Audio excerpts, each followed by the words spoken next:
Hey, young adults, and welcome back to our In the Waiting series. Today we will be breaking down 1 Samuel chapter 4.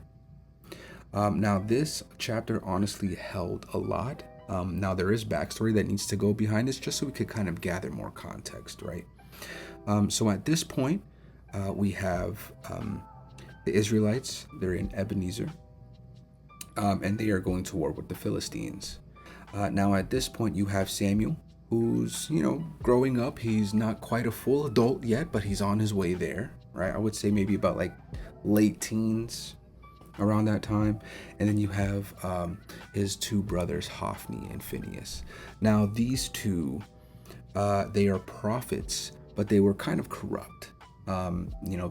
Committing a lot of blasphemy. They were very disrespectful, complete disregard for the Lord and his laws, kind of living this severe double life where they're prophesying and then turning their back and just doing whatever they wanted to do. And a lot of them were very heinous acts too, stuff that was pretty over the top. But I just want to give the backstory so we know what's going on here, so we can kind of gain an understanding from the characters, right? So reading from verse 1, 1 Samuel chapter 4, the ark in exile. At that time, Israel was at war with the Philistines. The Israelite army was camped near Ebenezer, and the Philistines were at Aphek. The Philistines attacked and defeated the army of Israel, killing 4,000 men.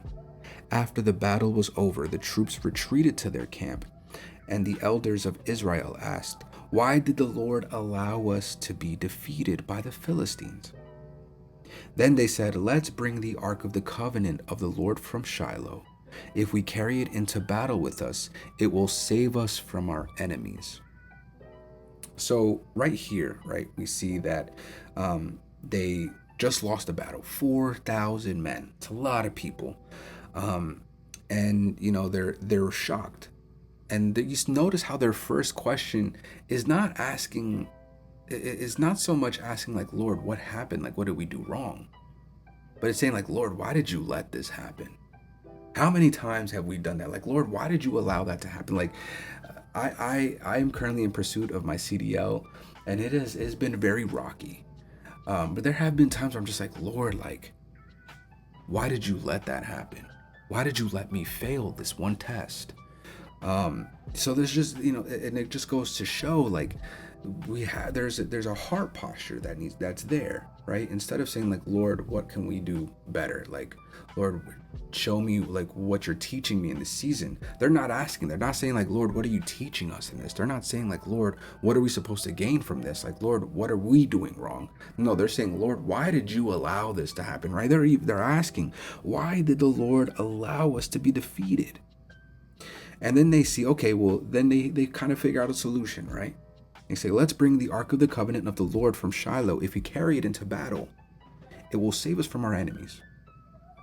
All right, so now they're like, "Okay, well, I know what to do. We have to bring God with us. We have to bring the Lord with us. That'll help us seal our victory." Right? So now verse 4 says, "So they sent men to Shiloh to bring the Ark of the Covenant of the Lord of Heaven's armies, who is enthroned between the cherubim, Hophni and Phinehas, the sons of Eli, the two prophets that I said were very corrupt, were also there with the Ark of the Covenant of God." So now we're seeing they're handling the Ark of the Covenant of God, right? Wow. So you see why I wanted to break down who Hophni and Phinehas are, the sons of Eli, who's also Samuel's father. So now we have Hophni and Phinehas in charge of the Ark of the Covenant. So now it says, verse 5, "When all the Israelites saw the Ark of the Covenant of the Lord coming into their camp, their shout of joy was so loud it made the ground shake." So you see, like, now everybody's happy. Everybody's like, "Let's freaking go. It's time. The Lord's here. We got this." Right? We got this. And then they bring it in. Verse 6. "What's going on?" the Philistines asked. "What's all the shouting about in the Hebrew camp?" When they were told it was because of the ark of the Lord had arrived, they panicked. "The gods have come into their camp." They cried. This is a disaster. We have never had to face anything like this before. Help! Who can save us from these mighty gods of Israel? They are the same gods who destroyed the Egyptians with plagues when Israel was in the wilderness. Fight as never before, Philistines. If you don't, we will become the Hebrew slaves just as they had been ours. Stand up like men and fight. So now we see the camps of the enemy. They're shaken. They're shaken. And they're like, oh my gosh, what is going on? What is happening? The Ark of the Covenant of the Lord is here. Like, we're cooked. We're cooked. There's no way. We have to fight like never before. So now you see that there's a shift, right? They're thinking to themselves, oh, we got this. We got the Ark of the Covenant of the Lord. Their shouts were so loud, the ground began to shake. Imagine feeling an eruption so much that like an earthquake from shouts of praise and joy that you feel the ground shake. So you know something's coming up, right? Verse 10. So the Philistines fought desperately, and Israel was defeated again. Their slaughter was great. 30,000 Israelite soldiers died that day. The survivors turned and fled to their tents. The ark of God was captured, and Hophni and Phinehas, the two sons of Eli, were killed. This kind of disturbed me a little bit, and I honestly was like, Lord, like, what is this supposed to teach me? And I did some research, and this is where it really hit me. God is not a good luck charm. He's not this person we could put on the shelf. He's not this object we could put on the shelf and we could continue to do what we want to do with our lives. Like Hophni and Phinehas, being corrupt, doing what we want to do, living a double life, going to church on Sunday, acting up the next day, going to young adults on Friday, acting up the next day. You know, going to Bible study on Tuesday nights and then acting up right after you leave. And then we disrespecting God, disrespecting him. It's disrespect. We cannot continue to disrespect the Lord. And then when things get tough, oh God, I need you. Come and help me. That's not how God works. You can't just push him to the side and then only bring it out when it's convenient for you. That's not how it works. We have to be in right standing with God. Our behavior has to mirror it. God will honor us when we start to follow Christ, when we start to mirror the actions of Christ. Only then will he honor us. If I'm giving a friend of mine, I don't know, $20, and I see that he spends it recklessly, and I'm like, dang man, and he's not even paying me back. And I'm like, dude, like, okay, I gave him $20. He's not helping me. He spent it recklessly. He hasn't paid me back. And then he comes back to me, dude, I need another $20, man. Like, dude, I'm in deep right now. I need $20. I'm like, okay, I'll give you another $20. Like, hey man, but don't forget, like, you owe me, from the last time. Yeah, I got you, man. Don't worry. Goes out, spends it recklessly again. Still hasn't paid me back, and then comes back, yo, dude, I need another $20. There's only a certain amount of time where you're gonna be like, no, man. Like you still haven't paid me back the $40 that I gave you previously, and now you want another $20. Like, and by him not paying, I'm like, you're disrespecting me. Like you said you would pay me back, right? You said you would pay me back, and you haven't done so. And you expect me to continue to that's how the Lord works. You can't just do what you want to do and then call on him only when it's convenient, because now we see the consequence of when Hophni and Phinehas took upon the Ark of the Covenant of the Lord, knowing full well that they were so disrespectful and committing blasphemy against the Lord. And they're like, oh, well, we're in trouble. We got to call upon the Lord. He's going to come and save us, right? It doesn't matter what we did. He's going to come and help us because that's what he does, right? That's who God is. He helps us no matter what. And it's like, yeah, but like, you're going to disrespect the person who saved you from yourself? So this is where it really hit me, because there are so many times, and this is me speaking to myself. I'll be honest. There has been so many times where I'll just make these illogical, just horrible decisions, and then I get myself into these situations by the course of my own actions, right? And then I'm like, Lord, help. Oh my gosh, Lord, help me out. Meanwhile, I haven't prayed, I haven't read, I haven't gone to church. Yet I expect him to just be like, oh my gosh, Lord, help. And then he helps me and I'm like, thank you. See you later. It's not how God works. Verse 12, deep stuff, right? Deep stuff. Stuff to think about. Food for thought. Y'all thought last chapter was juicy. Verse 12. A man from the tribe of Benjamin ran from the battlefield and arrived at Shiloh later that same day. He had torn his clothes and put dust on his head to show his grief. Eli was waiting beside the road to hear the news of the battle, for his heart trembled for the safety of the ark of God. When the messenger arrived and told what had happened, an outcry resounded throughout the town. "What is all the noise about?" Eli asked. The messenger rushed over to Eli, who was 98 years old and blind. Gramps. Sorry. He said to Eli, "I had just come from the battlefield, and I was there this very day." "What happened, my son?" Eli demanded.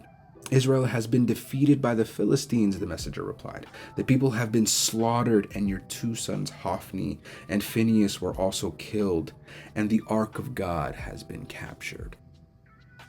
When the messenger mentioned what had happened to the ark of God, Eli fell backward from his seat beside the gate, broke his neck, and died, for he was old and overweight. He had been Israel's judge for 40 years. See, now we witness the consequence of when we try to call on the Lord like he's a good luck charm. We see that there's catastrophe that follows. It's not just there's a bigger picture at stake. That's why it's so important that we have to truly understand the Lord's character.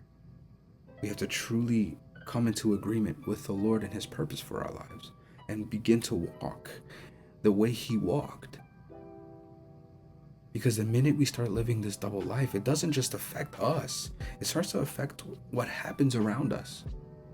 Our choices can have a long-term effect. So what is your choice going to be? Are you going to continue to disrespect God and then call on him whenever it's convenient for you, whenever you're in a situation that you put yourself in? I'm not talking to you guys. I'm kind of talking to me. Or are we going to truly walk in the light of the Lord and see that the honor that comes from being aligned with the Lord? There is a reward that comes from that. There is honor that comes from that. And you will receive that. We will reap the benefits when we truly in our heart have a repentant heart and wholeheartedly become obedient to the Lord and his plans, because we recognize and we acknowledge that his plan is so much greater than ours. Because if we don't, we witness the consequences. Verse 19. Eli's daughter-in-law, the wife of Phinehas, was pregnant and near her time of delivery. When she heard that the ark of God had been captured and that her father-in-law and husband were dead, she went into labor and gave birth. She died in childbirth, but before she passed away, the midwives tried to encourage her. "Don't be afraid," they said. "You have a baby boy." But she did not answer or pay attention to them.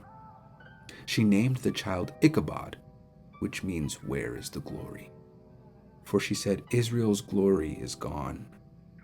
She named him this because the ark of God had been captured, and because her father-in-law and husband were dead. Then she said, "The glory has departed from Israel, for the ark of God has been captured." This just goes to show the magnitude of those consequences that I was mentioning earlier. And, I think with this part right here is just, it hammers home more that those consequences bear weight.